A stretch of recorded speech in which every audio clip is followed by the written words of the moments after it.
What up, friends? I always hate how I look at my OBS, but when I look at my OBS, I'm not looking at my camera. I just want to see how I look when I look at the camera. Welcome to another episode of the RyaNoob review.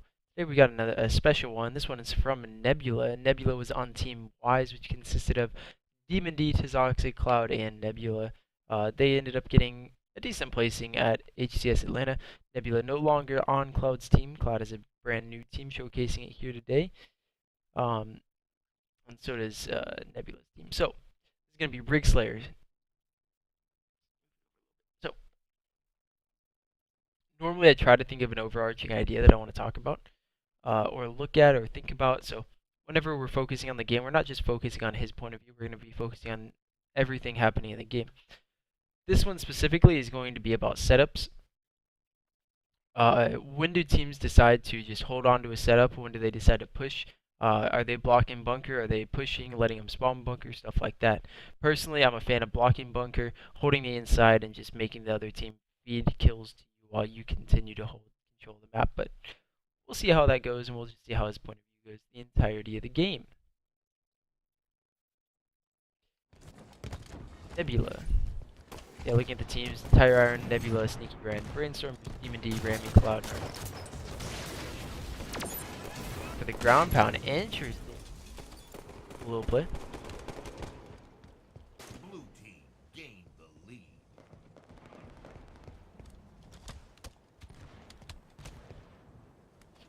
Nope, pretty solid play. Not doing anything. Interesting, perfect there. I don't think he should have gotten that. I think he should have just fed easy kill. His team's not available to push yet, so getting the shots on that guy doesn't matter. They do have the snipe, so I feel like Nebuula should have played for an easier kill. But he ended up getting a kill anyway. So I'm looking at that and I'm saying that's kind of a mistake, fighting for that kill, or shooting for that guy, because the second guy could and did come out like that. Nebuula kind of feeding again. Doesn't end up going down. Good mechanics, but overall, like, he almost just fed a kill for basically no reason. His good mechanics are keeping him in the game. Alright, so right here, they are pushing BR. I think the guy spawned Nest, yeah. That was the guy that died. It's an interesting play by them. Get one kill, but they're gonna go down here. They still have the sniper on Sneaky Brand. He's kind of in the middle of nowhere. Looks like they're just gonna set up Carbine again. Hopeless.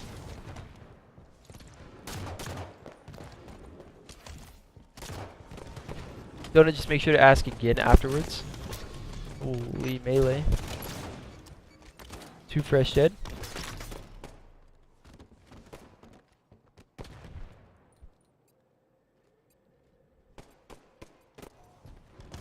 So far, Sneaky Brand's 4-0. This game's kind of like weird. Blue team's winning it because of their mechanics are keeping them in the game, but overall their like decision making outside of it's kind of throwing it. Red team finally decided to push into the base, and they end up getting a couple of kills. I think they got rid of the sniper. Yeah. I don't know if anyone has it, but here's the setup that we're talking about. So most of the people at Carbine versus most of the people at Bunker. How does this get played? Chemo's coming up. He's worried about a guy at Rail. He needs to like kind of check while focusing more on Snipe Hall to Chemo. That's exactly what he does. I like this play. So Demon D has Snipe. I don't like pushing here. Like Camo just came up. Support your guy going for Camo. I guess he's kind of trying to make a play, but this is just kind of unnecessary. You can eventually let the Camo guy do that, but it looks like the Camo guy just went down. And again, like you got to kill that. It's a sniper guy, but it didn't matter. Again, individual playmaking is making up for all of these decisions, but you're just making the game harder for you and your team than it needs to be. But your team's just like owning, you're owning, so who the fuck cares, right? They end up pushing. It's for a sniper that doesn't have much ammo left, 4 shots left. I think I would have liked him like to play more for the Camo, more for an entire team push, but because of the individual playmaking, they're just shitting on them. Normally in the top AM scene, like, you're able to see some decision making, especially usually if you watch Cloud, you can kind of see the decision making going on in his head, and you can say, oh, this is a cool play.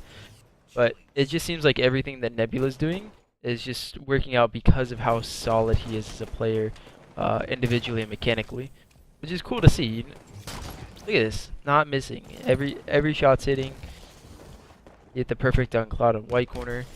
He's winning all of his individual battles, but see, like right here, they're not blocking bunker. They're pushing the carbine. You're focusing on kills that don't need to be focused on. If you snipe the, like if you just like focus on E2, make sure that they don't come from E2, then your teammates in Nest are gonna stay alive.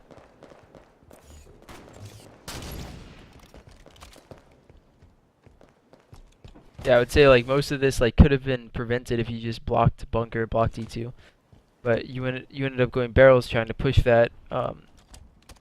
Thinking about kills more so than control. So now you guys are in the less favorable. I think Uriah has snipe. Yeah. So even without, like, even if they didn't have snipe, this is still a really bad situation for you. But it's even worse because of that.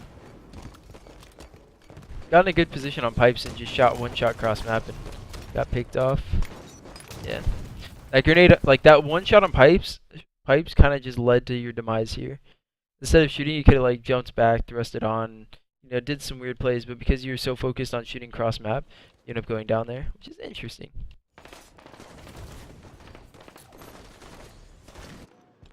Red team, halfway to victory. But then red team end up pushing for no reason, really.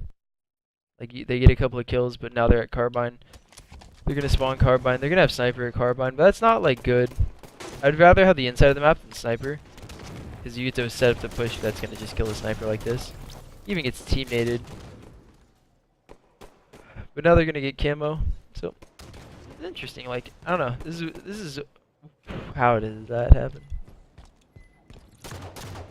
It's just like from an overall perspective, we can take this slower and go piece by piece, but you can just like see it consistently happening where individual playmaking from Nebuula and his team is kind of just winning over, you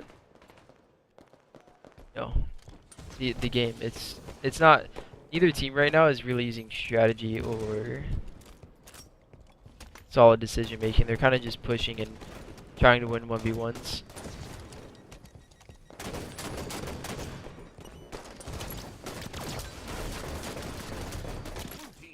It's the trade.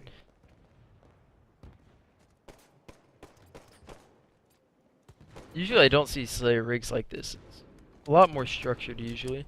Alright, so here blue team has a huge advantage. They have two guys nest pushing to Whitehall and two guys in pretty good positions. Looking at the 4 positions of the red team, we're going to see how this push unfolds. But I'm telling you, the blue team should have a huge advantage. Perfect timing by Rami. He gets really lucky on gets a kill. Might get a second one as well. Yeah, gets a second one. That's just so fortunate for him. But still, the blue team has the advantage. They have 2 guys at tower. As long as they don't make mistakes, they're good. Spawn's behind. This is a good spawn. He needs to move out though. This team's trying to get bunker control. There's a guy weak white corner and one guy pushing bunker. Tristan's SMG. This is a huge mistake just sitting carbine here. He needs to be pushing mid-cat to white corner or snipe hall to snipe spawn before the Rami and Cloud spawn, make them spawn carbine. So that's a mistake here from Nebuula. He ends up pushing, but it's going to be too late. You're going to see the players spawn barrels instead of carbine. And that's going to give a smaller advantage towards the red team rather than the blue team. Cloud got to white corner. So I'm kind of running through this like really fast. I'm doing 2 today and I'm not feeling very good, but maybe I'll start doing these reviews like this. I don't know if you guys like them slower or faster. I feel like some people see like 40-minute reviews and they're like, fuck that. Yeah.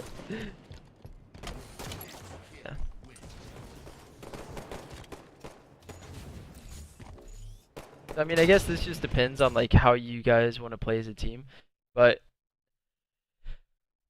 normally I would say keeping it chaotic on this game type isn't the correct way to do it. I don't know. Okay, so Donut, what was your question again? Ah, God, I'm really not feeling good. I'm gonna have to cancel with Bacon Blade. If you're here, I can't play the 2s. I gotta go sit on the toilet for a while. Alright, so unrelated to the review, I'm hoping to hear you talk. Have you read the weapon nerf notes? A little bit, but I have to see them in action before I can actually talk about them.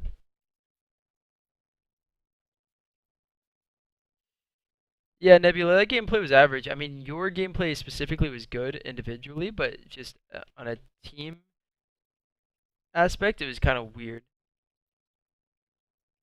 Like you guys consistently were making the game chaotic, weren't really setting up correctly, just constantly pushing, which is okay. Especially if you're winning, you want to keep it like that, so it's not bad.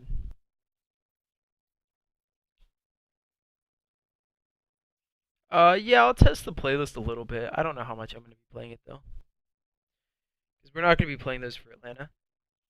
All right, guys, thanks everyone for watching the stream. I'm going to be getting off now. I'm not feeling very good at all. I'm going to message Bacon Blade if you're not here. Um, I don't know what I'm going to be streaming next, but I gotta go. Thanks everyone for watching. See ya. I'm going to be doing the next review on Monday, so keep an eye out for that.